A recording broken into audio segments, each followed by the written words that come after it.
Hello, okay, so today I'm just going to show you 7 effects that you can do in Davinci Resolve that are quite easy to do for beginners. The first one is the most difficult, the rest are super simple, and they're things that are just going to help speed along your workflow or things that you might not even have known existed in Davinci that you can now use to save some time.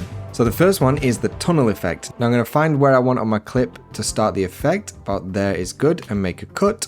Shift drag that up, right click, change clip speed and freeze frame. Now I'm just going to drag the duration out to be about just over a second, should be good. And then we're going to right click, new fusion clip, come into fusion. And then with the media in selected, going to put an ellipse tool over the black part of his eye, add a little bit of a soft edge, bring it more into the center and invert. So then you're going to click media in and you're going to add these nodes by using the shift space, one after another. First one, image plane 3D. Duplicate 3D, merge 3D, and renderer. Then with your media out selected, just drag that arrow off and drag the renderer to the media out selection. On the merge 3D, we're going to add a camera 3D node. And then on the image plane, you're just going to come over to transform and play with the Z axis until it is filling your screen. But there is good. Okay, and then we come to the duplicate and we're going to make 10 copies and bring the Z offset down to -1.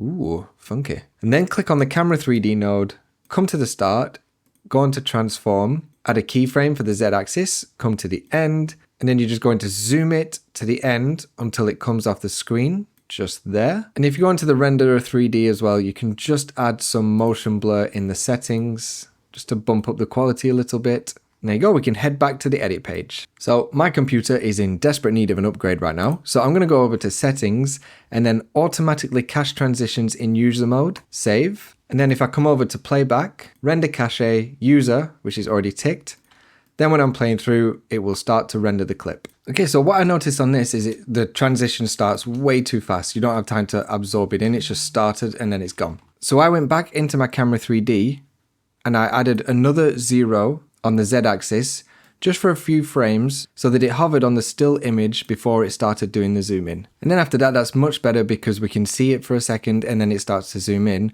But it's a bit awkward that it just goes from black eye to showing all the different zoom layers. So what I did here is just went back to the eye clip where they both meet, made a cut again, dragged it on top, change clip speed, freeze frame, and then find out when the animation starts, which was there. And then from the start, just added a fade out so that when you play it back, the pupil fades and then the zoom starts. And then you're going to want to add your footage underneath. So I just have this driving footage for underneath and I want that to start just halfway through probably. And then just so that doesn't go straight from black, I'm just going to add a blur dissolve onto it as well, just so it can start a little bit earlier and slowly fade on underneath the eye. So if you find your transition is too quick, then you can just repeat these steps, but make your freeze frame for 2 seconds instead of 1 second or however long you find works best. Okay, next one is the constant zoom effect that's timed to music. So first we've got our music track here and we're just going to right click and show music beats. So I know I want my first track to go until the first beat, so I'm just going to ignore the first cut that it's made. And then because you've got the snapping on, it's going to snap to the music beats that you've got in your timeline.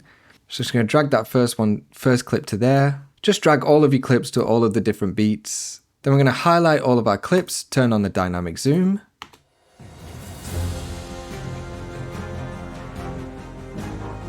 And there you go. And if you want to change the direction, you can just highlight them all and click swap and it will go the other way. Next one, we have the camera shutter effect.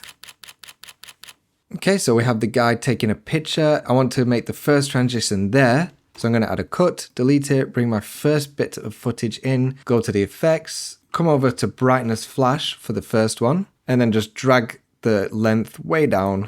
That's about right. Let the first picture or video hover for a few seconds, and then we're going to bring in our quick transitions of different photos or videos that the person has taken. So for this, you want to make sure that your clip is not starting on the first frame or the transitions aren't going to work. Here, I can't drag any more to the left, so I'm just going to drag it to the right by a few frames, just so I have some frames for the transition. Then drag it on. And then we're just going to keep these around 5 frames. So 1, 2, 3, 4, 5, make a cut. So in between these ones, we're going to add a slide transition. So drag it down, slide in between them both, make it around 4 frames. That should be enough. And obviously we're going to put slide from top down and add a motion blur. Then we're just going to add on the rest of our footage at 5 frames each. And then you can leave your last bit of footage running however long you want, but we're just going to copy our transition by highlighting it, Control C, then come over to this, the trim edit mode, and highlight all your other clips that you want to paste a transition in, Control V, and there you go. Next one is the adjustment clip zoom, and I use this a lot when I'm doing interviews and I've got B-roll covering up bits. I know I'm not going to have more than around 30 seconds of someone talking, but it's always nice to add in a very, very subtle zooming in animation while they're talking. So what I would do first is Alt and click over everything above your A-roll and just shift that up so you have some space for the adjustment clip. And then I would drag my adjustment clip on, find out where the longest bit of talking head is, which is probably about here, I think. Yep, I think that's the longest one. And then at the start, I would add a zoom keyframe. And then at the end, I would add another zoom keyframe, just very subtle, maybe 1.1. And then I've got a very subtle zoom effect on this, and I can just Alt click and drag and put that over all the rest of the sections of A-roll that I want, so that they all have the same kind of zoom, and I don't have to play around with dynamic zoom settings or keyframing everything every single time and making it match. Next one is the wipe effect.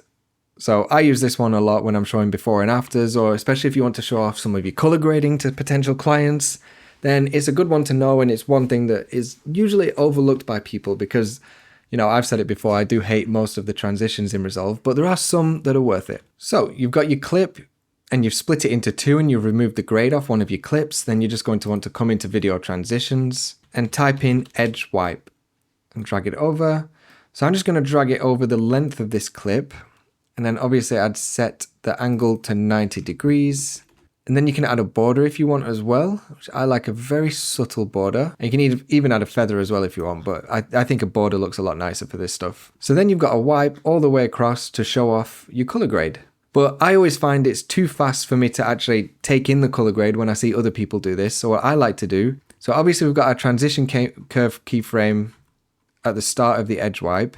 I had to come forward a few seconds and then make the 0.5 keyframe here, and then come over to halfway onto the next clip and add another 0.5 keyframe. And what that does is it just holds the transition in the middle for a second just for people to take a look at it, and then carries it on afterwards.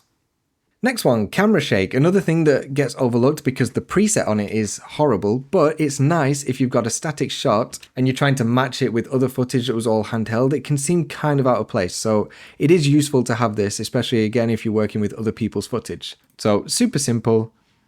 Come over to Resolve Effects, type in camera shake, drag it over the top.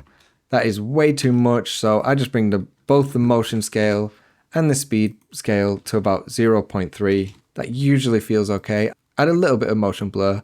You can also play with how much it's going to pan and tilt, so don't really want that much tilting. Let's drag it down a little bit. And there we go. We've got our camera shot with a nice little bit of handheld movement. And here it was before, and here it is after.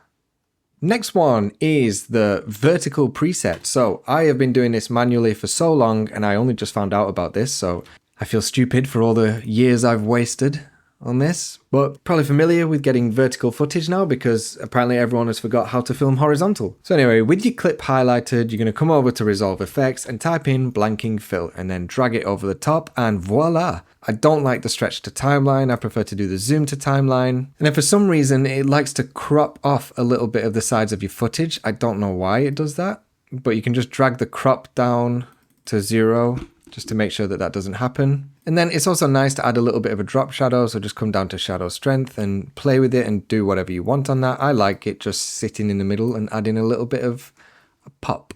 I mean, that just saves you time from duplicating it, changing the background, changing the color of the background and all that kind of stuff. Okay, the last one I'm going to show you is not an effect, but let's say our wipe effect, we want to keep this preset for whenever we show before and afters, and we don't want to have to manually do it every time.